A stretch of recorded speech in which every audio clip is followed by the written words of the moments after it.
Here we go. We're diving into our third series of the day. Some more Korean on European action. Yeah. And we are in the bottom left corner of 2000 Atmospheres Elite. Looking at one of the members of Polish Protoss player posse. We have the pink Protoss.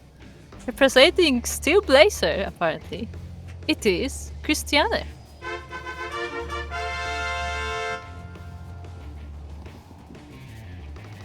And spawning in at the top right-hand corner of 2000 Atmospheres LE, we have the South Korean Zerg player representing KZ Gaming, KZG.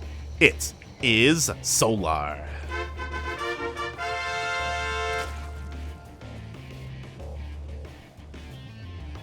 Yeah, I say still on Blazer, because Blazer used to be an active clan. I believe they were hosting some tournaments too. Yep. And then they kind of went inactive. Yeah, they had their Blazer Open Cups back in the day, a couple of years ago now. But yeah, they are inactive nowadays, so I don't know if this is an active team for Krystianer or if he's actively looking for a team.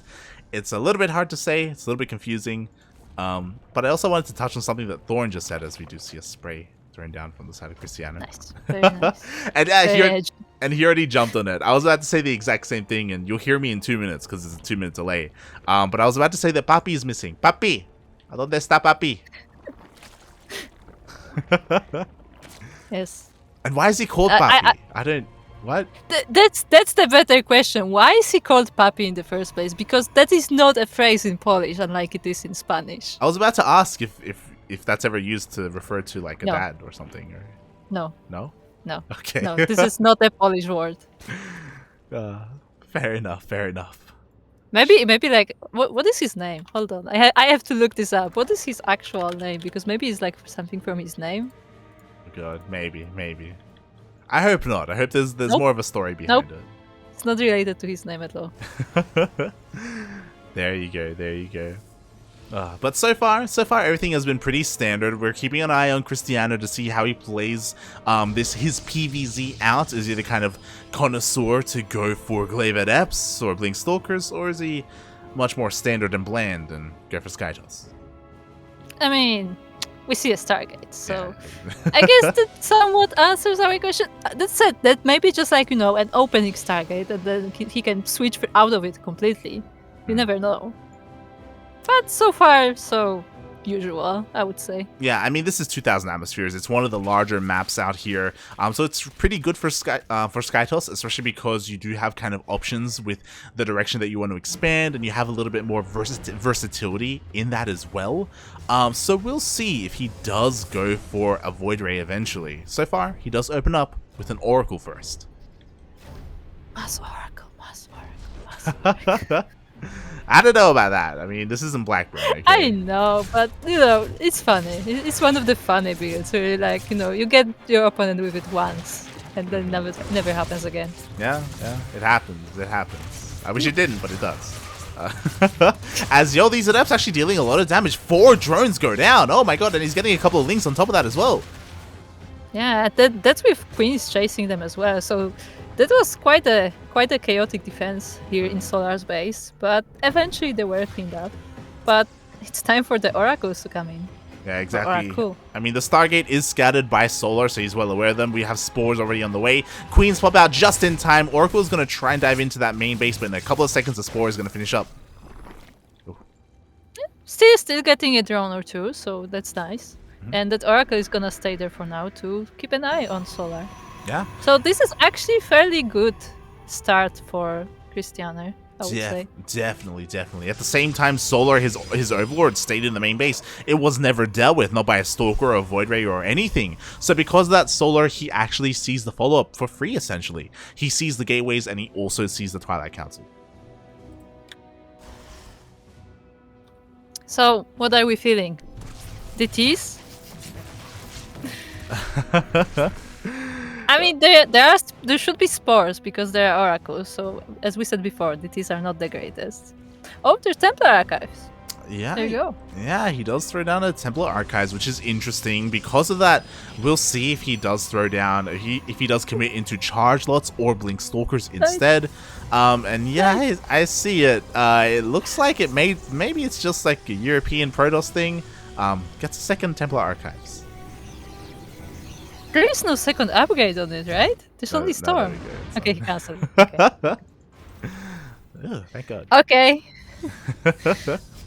We're at home. We're good, mate. We're good. What's interesting to me is that the Warp Prism is across the map, and whatever he's going to warp in, which I imagine are going to be Adepts, they're upgrade lists. Like, we don't have Glaives, we don't have Blink, we don't have anything.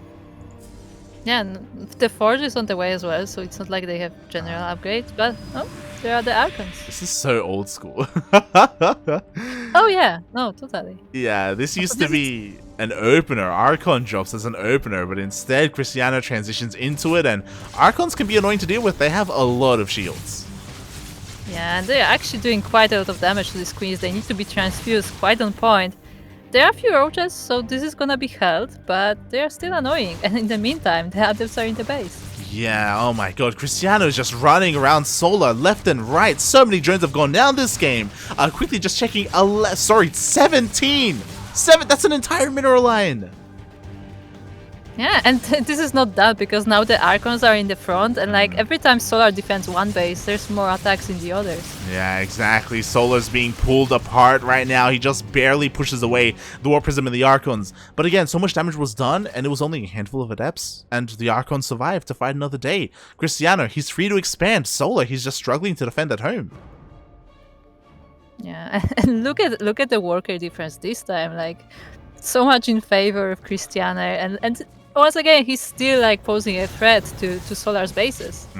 Exactly, still finding more damage. Gets a queen as well on top of everything. This is going to be less energy for transfuse. It's going to be less creeping spread between the bases. It's going to be that much harder to defend at home. Meanwhile, Krystianer, he can do whatever the hell he wants. We have a bit of a Ling run by, but no, the wall is a wall. Krystianer's fine, and we have that gateway explosion on the way. Exactly. And with less queens around, there's also less anti-air damage, so this Warp Priest actually has easier time harassing these bases because nothing can shoot it down. It's insane what this has done and what is still continuing to do, by the way. Like, oh god, this Warp Prism has been so annoying, and Solar has had enough. He is fed up with this nonsense of the Archon drop. He's going across the map with his Roaches, his Ravagers, his Lings, and is Krystianer ready for this? I mean, there are 4 Immortals. The Archon's exposed! As long as It's they're in exposed! good position. Yeah, that one wasn't. Yeah, the Immortal immediately goes down. The Warpin is not fast enough. It immediately gets targeted down by the Biles as well. There's just not a lot of buffer here for these high-tech units. We need Zealots. Yeah, there are the Archons, but they're not enough. And he's now trying to save the Immortals, but the Zerg army is pouring in. Yeah, exactly. This was a great timing here, Krystianer. He needed a couple of moments to warp into a couple of rounds of Zealots, and he just didn't have them. Sure, he had 3-4 Immortals and two Archons, but nothing to help protect them. GG gets called, and Solar will take the first game. I feel like there's a theme in these matches. Don't poke the bear, and the bear being the Solar. I mean, you know, you mess with him, and then he just like rolls over your base. I mean, Krystianer was doing really well. He was doing really well. Even towards the end there, he had just lost 20 workers, all his probes at that third base, and he was equal in the worker count. It was not a bad game. Like, I feel like it came back to like the positioning in this defense, right? Like, he lost that one Immortal on the very beginning, and the rest kind of had nowhere to go. It goes to show how important that Warp Prism is. Because he was having so much fun with that Warp Prism out on the map, it wasn't at the third base. If that Warp Prism was at the third, none of those Immortals should have died. They should have all been saved by the Warp Prism, and it would have been a different game. But the Warp Prism was racing home. You could argue maybe it should have been recalled home when they saw the push, and it would have been faster, but it's a very split second sort of reaction to happen. So because of that, it took him far too long to get home. By the time he did get home, he had already lost like 2 Immortals. Like, that was... oof. Yeah. Oh boy. But once again, it was a pretty solid game, all things considered, from Krystianer. So maybe he can actually take it back. Yeah, I'll be honest, I'm very impressed with how Krystianer has been evolving as a player over the past year. It's been a long year, and he's had some ups and some downs, but he's been able to have really impressive results recently. The question is, will that kind of flourish into anything, you know? Can he keep going from here? He looked pretty good here versus Solar, and he still has some time, right? Like, there's still qualifiers open, there's still DreamHack last chance for him to maybe have a last hurrah in this circuit of EPT. Yeah, he did. By the way, shout out to Solar for actually waiting for the other player to respond that he's ready. Yeah. Not everyone does that. Good guy, Solar. Good guy, Solar. Look, if he doesn't do that, he gets scolded by his wife, okay? I mean, fair point. I don't know his wife, but it's very possible. But speaking of the gentleman in question, we have the Bluezerk player in the bottom right of Berlingrad LA, representing South Korea and KZ. It is Solar. And spawning in the top left-hand corner of Berlingrad LE, we have the Polish Protoss player. He is pink, representing Team Blazer. It is Krystianer. By the way, I just realized what is Krystianer's decal like on his buildings and. It's the corrupted carbot guy. It's not corrupted. It's the marine that's eating a donut. Yeah, it's the fat carbot guy. The fat guy. Yeah. I say corrupted because I think the last time you see him, he's like on the enemy team. You know, he's like. Sure, but he's. I mean, can you consider that corrupted? Yes, I guess so. Very cute.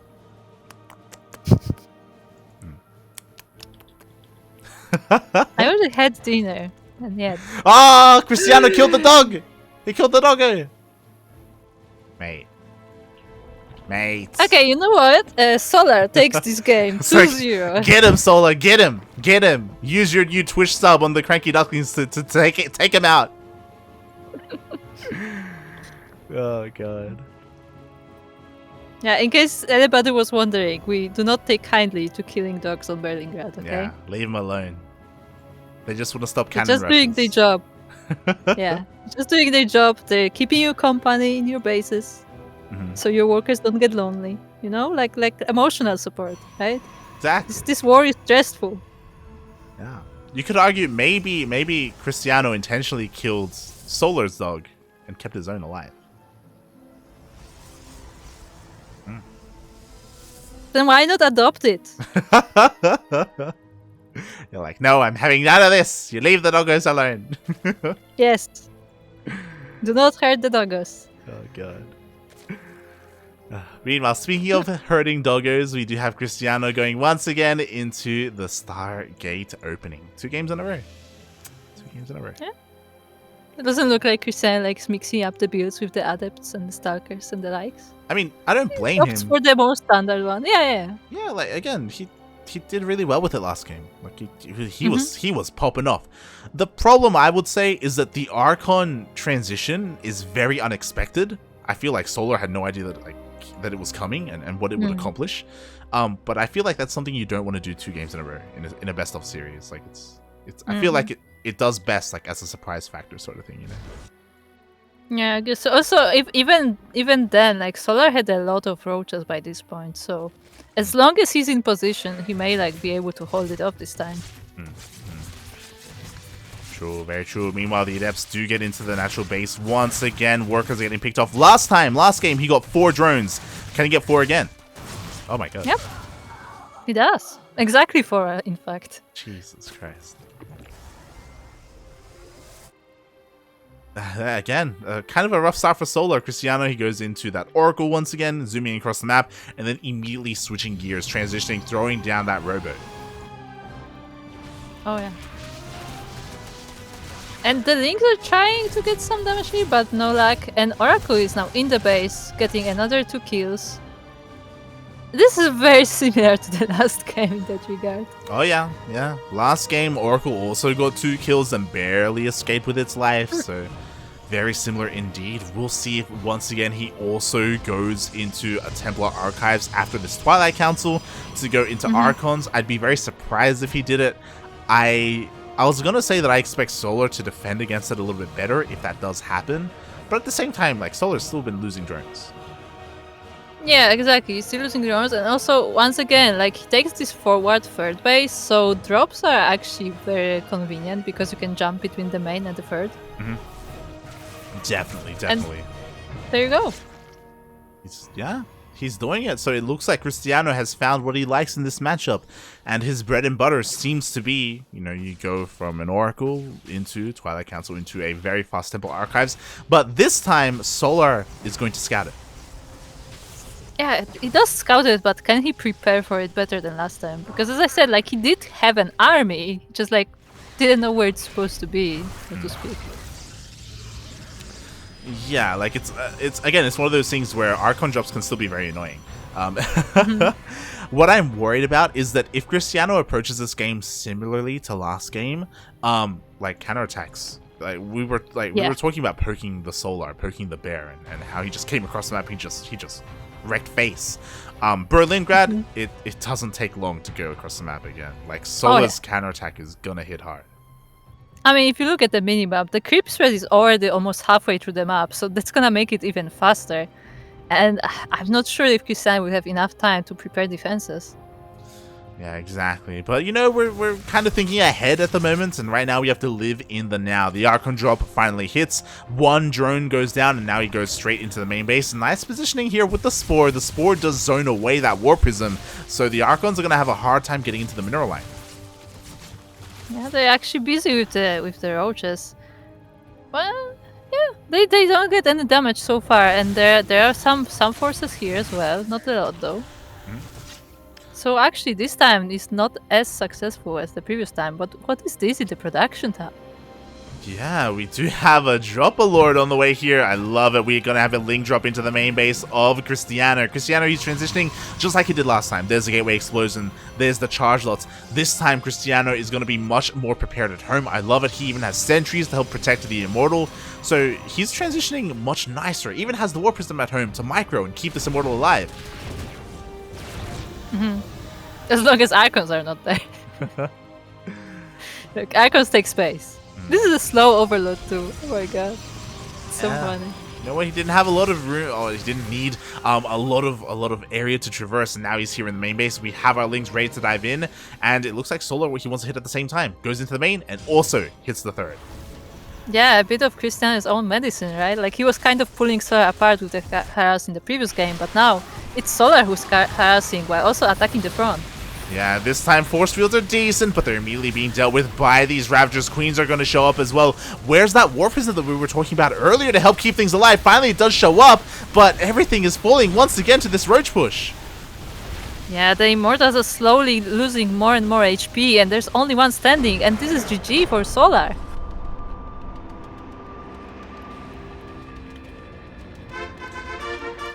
GG, well played. And this is what I was talking about. You don't want to do that same build twice in a row for Solar. It worked so well in game 1 because it was so unexpected. Game 2, you do the same thing. Mate, you can't do that to a player with the experience of the caliber of Solar. And once again, what we learned today is don't poke the Solar. Exactly. And with that, Solar will move on to the semi-finals, where he will be facing the great man himself, Juanito Papito. It is going to be special. Yeah. Special himself. By the way, I will not let it go that yesterday you said that the Latin American region is very special. Oh god. Yeah. I mean, not wrong. It is very special. It is very special. And Special has been working hard here. He's back in Mexico, which means it's that much more important for him to make money.